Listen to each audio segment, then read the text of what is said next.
Bonjour et bienvenue dans cette vidéo. Nous sommes le dimanche 6 juillet et je vous propose de regarder ensemble Forvia.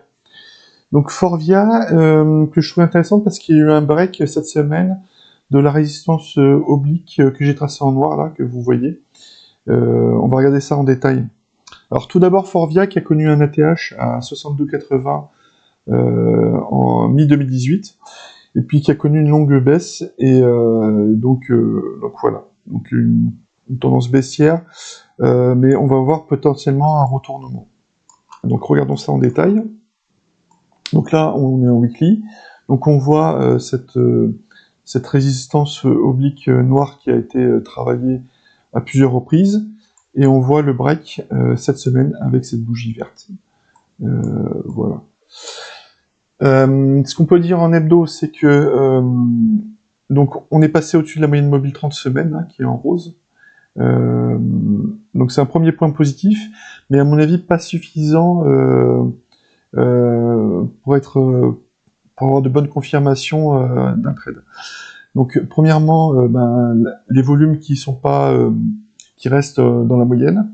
Donc on voit qu'on est en dessous de la moyenne 30 semaines en noir.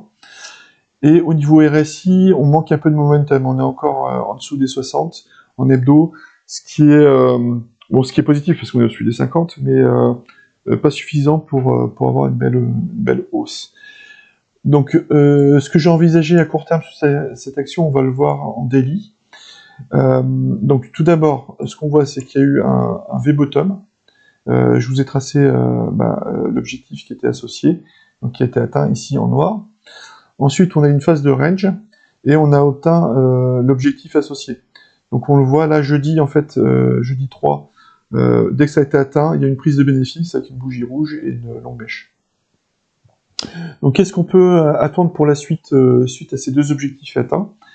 C'est éventuellement un pullback, donc je vous ai matérialisé avec cette flèche en bleu.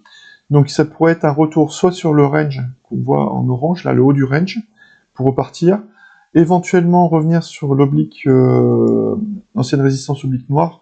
Donc là, on irait un peu plus profondément, donc ce qui serait possible, et puis repartir. Donc à surveiller, je pense, les prochaines semaines pour voir le comportement. Et puis comme objectif, j'envisageais la prochaine résistance que je vous ai matérialisée en rouge ici, donc qui est entre environ les 11 et les 12 euros, donc qui correspond au dernier plus haut qu'on voit là, donc qui était à 11,37. Donc je vous ai mis plutôt un objectif à 11 euros. Pourquoi? D'abord c'est un nombre rond, et ensuite à voir comment ça se comporte. Vous pourriez prendre une partie des bénéfices à 11 euros et puis laisser courir le reste de la position. Donc je vous ai mis un pourcentage pour vous situer un petit peu. Donc là, j'ai pris, j'imaginais plutôt une prise de position au-dessus de cette résistance à 9 euros et quelques, 9,03 €, et donc une prise de bénéfice à 11 euros. Donc on serait autour de plus 15% sur un trade. Donc voilà, à voir ce que ça va donner, à surveiller surtout, et puis voilà ce que je voulais vous dire. Faites attention à vous sur les marchés, et puis je vous dis à bientôt pour une nouvelle vidéo. Merci, au revoir.